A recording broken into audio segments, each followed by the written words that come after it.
Hello there, tubers. So I'm re-recording the voice over for this video, so don't expect the lips to line up with my talking. Um, I installed a new video card on this computer, like I mentioned in the previous video, and I'm kind of wondering if the webcam microphone is merging with my Yeti microphone and getting um, a combined background noise with it. Um, Now it says it's turned off, but I'm not sure if it's turned off. I'm wondering about it because the Yeti's pretty good at if I could turn down the gain on it and just get my voice, that it doesn't pick up a lot of background noise, but the webcam mic will pick up a lot of background noise. So it's something that I've been pondering. Um, so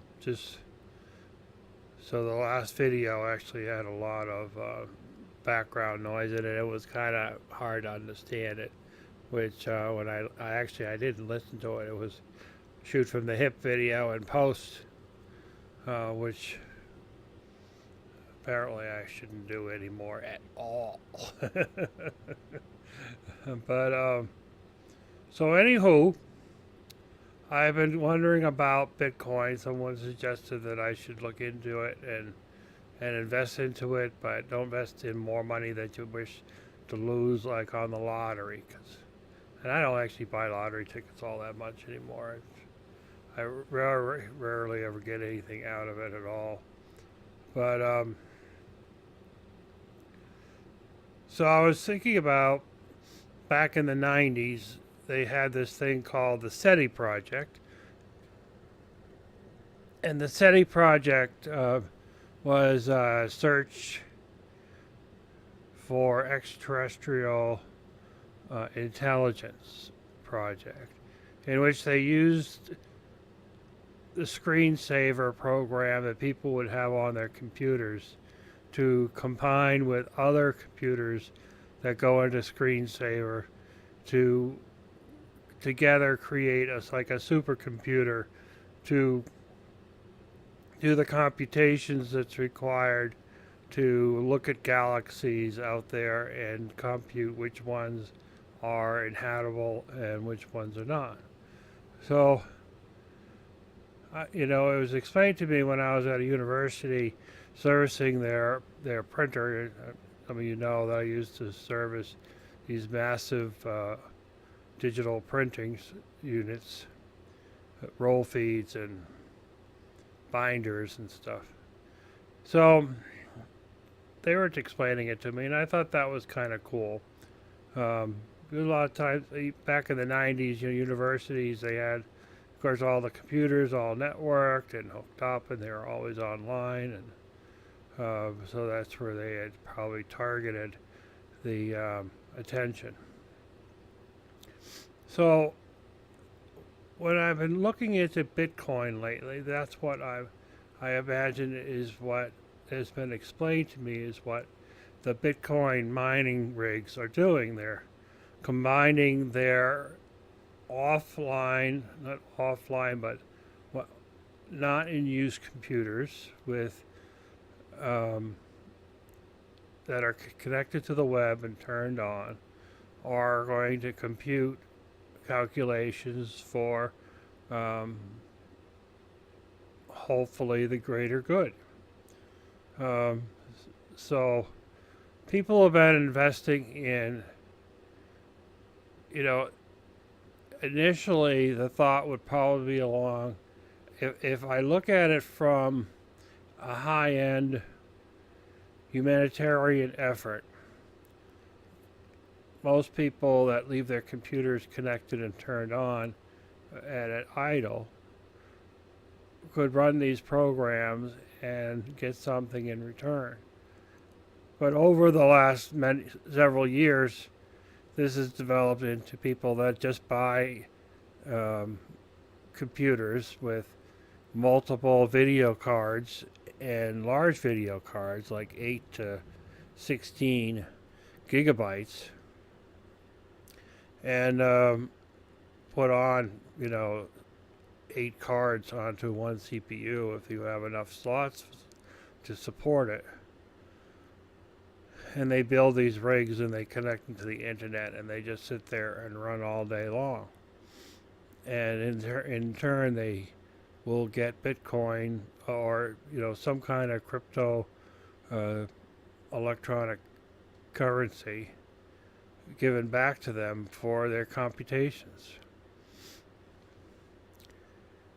So I've been looking at that possibility. I mean, there's two ways of doing it. You can just go out and buy currency from somebody that invests into their currency and their mining rig, and then get return on that. Or you build a mining rig in which you can run at your own location, on your own internet, and on your own electricity. Now, this isn't just a little computer like I've showed you my computer here that we're talking on. The power watt meter is about 125.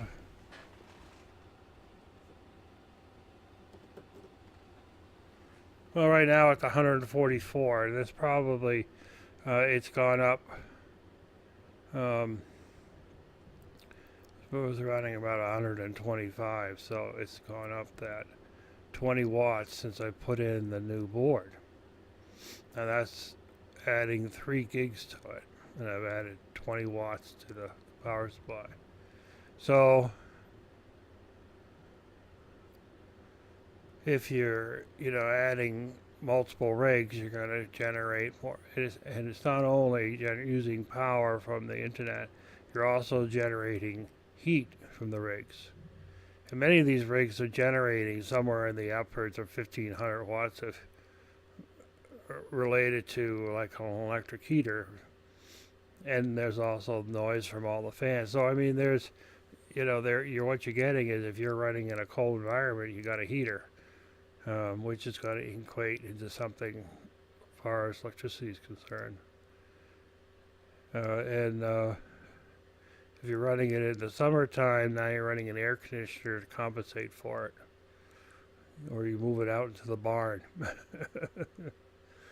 But, so when you invest into these rigs, it's, there's a lot of money in them.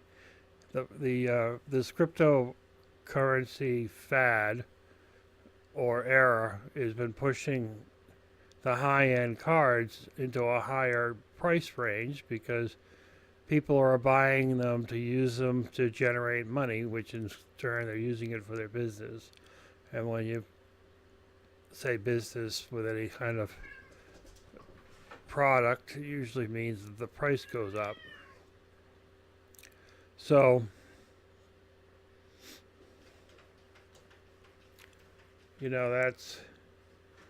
I have a cat running around looking out a window getting all excited. Well, I tried looking out the window to see what the cat's looking at, and I see no footprints in the snow. I see no birds.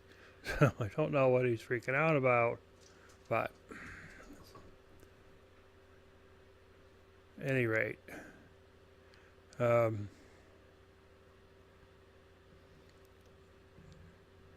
so if I were to get into Cryptcoin myself, I would probably do is that my second computer, the media center that I watch all my media stuff on it, movies and Netflix and Amazon, and I watch my TV shows like NCIS and so forth, different TV stations, X-Files, if I'm lucky. That one has a 1 gig video card in it. So I would like to do is try putting in a larger card to see if I can get less stalling of video when I'm streaming off of websites like CBS and ABC and so forth, which is kind of annoying. and then use that card also for Bitcoin, and just to play around with the field. And so I'm just kind of curious for people out there is if they've thought about it, Bitcoin, if they have any extra knowledge other than what I've shared, any board recommendations or hardware recommendations, or any of those recommendations. I'd be curious to know what your experiences are. So let's give this video another try, and wish everybody has a wonderful day.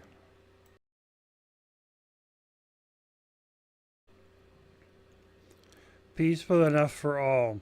Food, water, shelter, clothing, health care, and education. Peaceful enough for all.